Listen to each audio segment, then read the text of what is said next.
Коллекция Айдера Халилова пополнилась работами выдающегося художника Олега Грачева. Любовь к его творчеству у коллекционера родилась в годы возвращения семьи в Крым. Только вернулись в Крым. Это начало 90-х. Мы жили в Нижегорске, в Светлере. И как я в Симферополь приезжал, всегда первым делом выставочный зал. Приезжаю, смотрю, там какая-то выставка намечается, видимо, такой выставки не было. И зашел в зал, смотрю, там 5-7 мужчин разговаривают о чем-то, работы развешивают, готовятся к выставке, экспозицию собирают. И хожу, смотрю работы, и тут, когда крымские татары, слово, когда я услышал от них, смотрю, мужчина такой бородатый, высокий такой, в возрасте. И вот не просто татары, они же обычно всегда говорили татары, а этот крымские татары возвращаются на родину, говорит, нам надо помочь, ремонт мечети надо, говорит.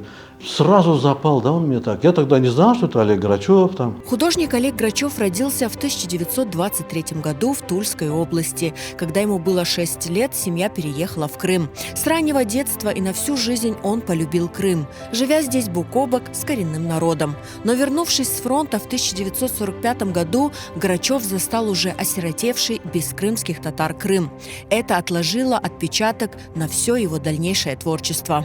Он все-таки сильно, как говорится, крымских татар уважал, нравились они. Вот поэтому он много писал картины, связанные с Крымом, с нашей, как говорится, нацией. Даже вот разрушенный Мезар-Алхлар писал, да, вот есть в книге эта работа. Это же не просто же, ему это все, он не согласен был с этим, ему это все было не безразлично, поэтому он и писал про такие вещи. Как человек он мне прежде всего нравился, а потом как художник, вот я же говорю, вот суровый стиль, авангард. Он все время немножко с намеками, вот пересохший поток, да, вот татар депортировали, Чешмеляр Хурде, крымских татарских музыкантов он писал. Он какие-то темы или еще что-то не писал. Вот что вокруг происходило, вот то он и писал.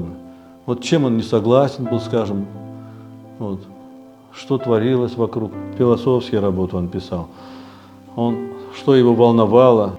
«Гора Айпетри зимой», автопортрет на фоне Демирджи, светило. Работы Грачева притягивают и завораживают. В них нет суетности и наигранности. В них есть желание сказать, дать почувствовать ясный, свободный образ.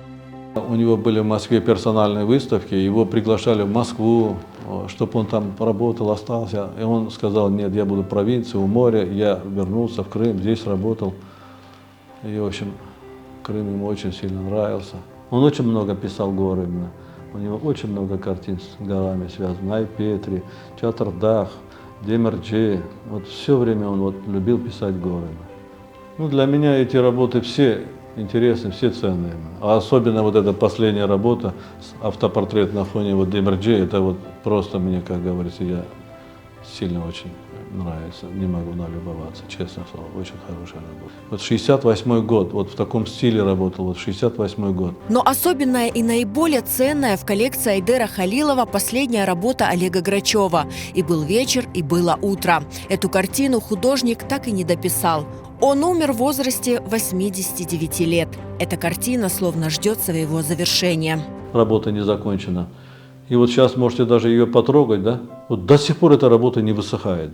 Вот какая-то вот необъяснимая штука. Вот не высыхает эта работа. Я рамочку вот на него одел, и вот эта работа сейчас у нас находится. На сегодняшний день известно о более 150 живописных полотен и рисунков художника. Его работы находятся в частных коллекциях России, Украины, Германии, Франции, Канады, Израиля, США, а также в художественных музеях Симферополя и Севастополя. Айдер Халилов, как настоящий ценитель, является счастливым обладателем 12 работ одного из своих самых любимых художников Олега Грачева.